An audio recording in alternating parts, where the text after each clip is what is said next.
Welcome to my channel. প্রিয় চাকরি প্রার্থী বন্ধুরা, তোমরা প্রত্যেকেই জানো যে আরআরবির আরপিএফের যে রেলওয়ের যে আরপিএফ যে কনস্টেবল এবং এসআই অর্থাৎ রেলে পুলিশের যে ফর্ম ফিল আপ চলছে বর্তমানে, তার ভিডিও যারা এখনও পর্যন্ত দেখোনি তারা আমার চ্যানেলে দেখে নিতে পারো।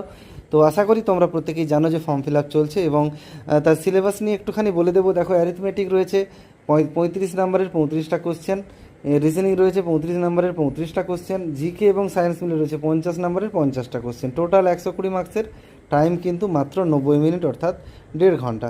এবং নেগেটিভ মার্কিং কিন্তু এখানে রয়েছে, নেগেটিভ মার্কিং রয়েছে 1/3 অর্থাৎ 3টে ভুল করলে একটা ঠিক থেকে নাম্বার কাটা যাবে 0.33। ঠিক আছে, 0.33 নাম্বার কিন্তু নেগেটিভ হবে। তো এই ভিডিওটা তোমাদের জন্য শেয়ার করার ছিল। অলরেডি আমি ভিডিও বানিয়েছিলাম, সেখানে তোমাদের ফর্ম ফিল আপ রিলেটেড বা কতগুলো কি ভ্যাকেন্সি আছে টোটাল বলে দিয়েছিলাম। আজকে আপাতত সিলেবাস স্ট্রাকচার এবং কোশ্চেন প্যাটার্নটা নিয়ে এসেছি।